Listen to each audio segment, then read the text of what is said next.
Hello everyone, my name is Brian Koch. It's February of 2015, or as Disney Channel once called the month about 8 years ago, I think. Jeez. February? So that was a month during which there were new episodes of Phineas and Ferb every day, very early on in the show's run. I quickly became a fan of the show while I was back in like 5th grade of elementary school. So I've been watching the show ever since. It's actually continued to get better and better. I love all the characters, the way the stories remain fresh, the meta humor, and the recent 1 hour specials are also really excellent. But the special that I'm going to address today, though, that's one I knew I had to make some sort of response to. Because in Act Your Age, we finally get to see Phineas and Ferb as teenagers during the time of receiving their college acceptances, while Isabella's feelings for Phineas finally acknowledged. Meanwhile, Doofenshmirtz decides he wants to have a midlife crisis. Now, this episode, honestly, couldn't have been timed better. I'm currently in my senior year of high school, in the period of receiving either congratulations or sorry from all the schools I've applied to. So, seeing these characters, I grew up with, going through the same situation as they move on into adulthood, that just really resonated with me. So, from the very start of the episode, it seems like a love letter from Dan and Swampy to the loyal fans. They're going through all the tons of fan mail they've received, which actually can fit on just one flash drive. Just, simple as that. No need for all the prop mail in the background. That was really funny. And they're revealing the next part of the story that they want to tell. It's not a response to a network request to give Barry the Platypus a girlfriend. I agree, he's married to his work. It should stay that way, no matter what network might have said when you were pitching the show. And it's a genuine extension of the storyline. It's pretty mind-blowing to see realized on screen. It's so amazing. I find myself telling anyone who may have fell out of the show over the years to check out this special. It's really cool. So, Phineas, being the genius, days-seizing inventor that he is, can basically pick any school he wants to go to, while Ferb has already decided to go to, essentially, a wizarding school in Britain. Candace already has gone off to law school and discovered a highly convincing manner to prove something without physical evidence. That's just brilliant. Perfect for her character. So yes, our characters have grown up, and their voices did start to drop, leading to this hilarious moment when Baljeet enters with this unrecognizably deep voice, and then he coughs and it becomes far less exaggerated. That was great. So, and then Buford, actually, he's going off to film school, and he has the pretentious ideas that Baljeet calls him out on, and yeah, he's pretty much literally me, because I'm going to be studying film. I've always been passionate about it. Phineas and Ferb has been a big inspiration. I want to go into writing, and actually I work on a web show with some friends, Inanimate Insanity. We're in Inanimate Insanity 2, Season 2 right now. If on the off chance anyone checks it out, watch one of the newer episodes. We've definitely improved a lot, I'll put it that way. But yeah, Buford, he's gotten better and better as the series has gone on, and now he's pretty much literally me, this pretentious film school student. Great. So, the boys don't specifically question Perry's whereabouts in this episode, so that kind of leaves the door open for if one or all of them have actually discovered his secret identity by this point, and not have had to get their memories erased again. I don't know, but we do find out that Irving is actually working for the OWCA, organization without a cool acronym, which is really in line with his character and just great little surprise, and it's interesting. So Carl has taken over the organization, much like he did temporarily in Phineas and Ferb Save Summer, a really good 1 hour special, while Major Monogram has moved on to a better place. Bora Bora.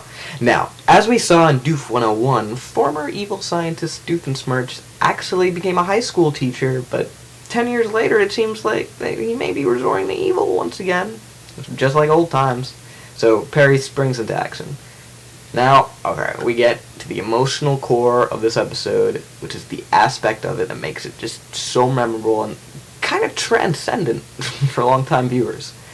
Isabella has had a crush on Phineas for the longest time, but Phineas has remained clueless of her subtle, and sometimes not so subtle, and sometimes flat-out obvious advances, like her pupils literally changing to little hearts, changed her eyeballs. Isabella, she's always been one of the most likable and sometimes sort of relatable characters on this show. To see that eventually she just gave up on Phineas when they reached high school, that's pretty heartbreaking. There have been many close calls to Phineas discovering how she feels on the show over the years, but just never came to pass. Phineas explains he developed a thing for her in high school just when Isabella gave up on him. Perfect timing. The boys and Fireside Girls alums decide to try to finally get these two together. We also learn that Ginger and Baljeet are in a perfect relationship, always manipulating each other's situations. The character Misty is even brought up, who is Baljeet's old childhood friend, who was in one of the old episodes. It seemed like he could very well have ended up getting together with her, but Ginger gets all jealous when she's brought up. Little moments like that don't just make the characters funny. They do, but they also make them feel pretty real. It's really cool. So, as for Heinz Doofensmertz, he has indeed gotten older, but he's jealous that his friends have had midlife crises. So at least this means that Doofenshmirtz did get some friends, maybe as a result of him teaching at the high school, I don't know, but he does have friends, so good for him, but not enough. He wants to feel obligated to go skydiving and buy sports cars, the whole works. So, the relationship between Perry and Doofenshmirtz, as we've come to expect, it's fantastic, interesting. They still regularly see each other, aside from his scheming and natures. That's a wonderful detail. They're great. So, now, despite Isabella having been let down by Phineas, she's thrived in so many different ways. She's going to be an RA at her new school. She's got debate camp. I do some debate myself. This is soccer, student government. She helps her mom out at the cafe. The character is really a great role model. So, like, even when some things in life don't work out the way you would have liked, you just push ahead and you stay strong. Now, as always, Isabella is performed by the beautiful, talented Alyson Stoner, who, speaking of growing up with the show, I feel kind of like I grew up alongside her, being that she was all over the TV I would watch, from Mike's Super Short Show, to Zack and Cody, to a brief guest spot on Drake and Josh, to Legend of Korra, and still on Phineas and Ferb. She's been everywhere, and it's clear why she's managed to consistently find work. She's amazing, and aside from acting, she's an accomplished singer and dancer, and has been putting a lot of great material up on YouTube recently. She's just great. Love to meet her or work with her one day. Yeah. So, we also get to hear her sing in this, completely heartbreaking duet between Phineas and Isabella about what might have been. It's reflective, it's adorable as it shows us the two through the years, and how he could have held her hair back when she was sick with salmonella. It's so crushingly honest in its depiction of their relationship. So, Phineas manages to catch Isabella just before she's going to drive off to school. He nonchalantly walks up to her and asks, "What's she doing?" That's also said again a little later by Isabella right before a big moment. Again, Alyson Stoner, she came up with that catchphrase. It goes to show just how much she made that character her own. Great. So the way Isabella just lights up when she hears that Phineas began to reciprocate her feelings is excellently staged and a long time coming. Look, I sort of waited my entire youth for that moment, and it's perfect. So, he finds out that Isabella will be attending Tri-State State, to prompts Phineas to choose his acceptance letter, which he hands over to Isabella. Hilariously, he at first gives her the wrong one, then he quickly fixes it. So in 2 weeks' time, they'll both be attending college together, and after all, Isabella and I have been waiting that long, so 2 more weeks is nothing. But instead of waiting, Phineas actually gets a lift from Ferb and Vanessa.